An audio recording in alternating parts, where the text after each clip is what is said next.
First of all, I'd like you to tell me the success stories in your various fields of, practice and expertise. So let's begin with you, Chairman of the Competitive Africa Rice Platform, Ghana chapter, Poku. Good morning to your viewers and to you. It is a welcoming and a warm feeling being here once more to talk about how we can motivate and produce locally to feed the country. I'm happy to be here this morning. Yes, Samson, we've been talking and talking and talking. It makes us feel like we are a country that likes talking. We talk more than we do. And every time we push it to the third party. So we are not the one to be blamed, whether politician or the retailer. Everyone talks about the third party being the one to be blamed. And so we keep on exacerbating our situation. Currently, if you look at the economy, which has grown from about 6 billion to 40 billion and beyond, you can see that almost everything that we have in this system is imported. Interestingly, I was in Tanzania last month, and I was surprised to learn that they don't even speak English. They speak Swahili, and it is all over the country. And when you go to their shops, you see made in East African products there.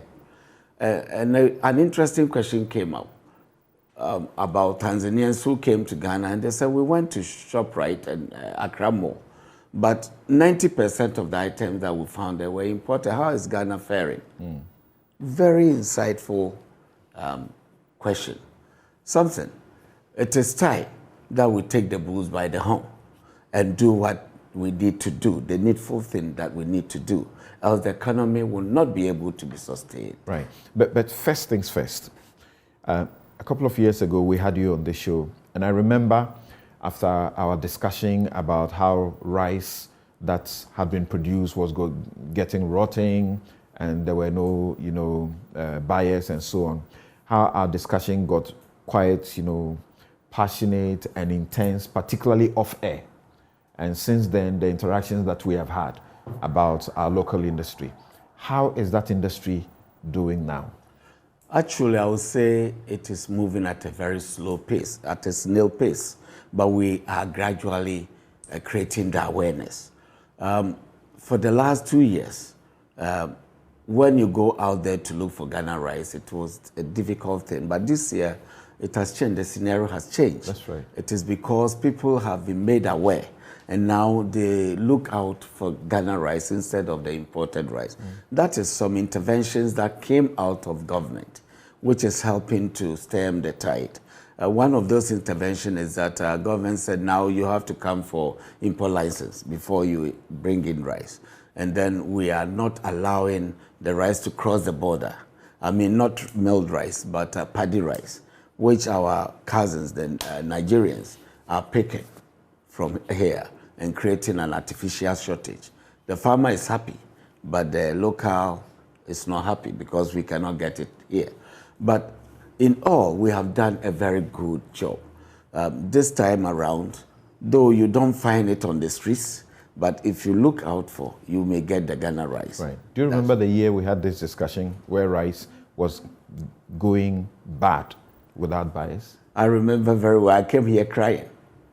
And you guys took it up. I mean, you remember which year it was? I think about 2018. You're correct. Since then, I have made sure my home, there's no foreign rice. Thank God. My staff, they have also come to like it that at the end of the year, the bags of rice you get is not foreign rice. Great. So there's something that we can do consciously and it will work, right? This is what we are pushing towards. And to tell you the good news that you asked me for, two things has happened on the private end. One is the launching of the Competitive African Rice Platform, which seeks to bring all the rice stakeholders along the value chain together.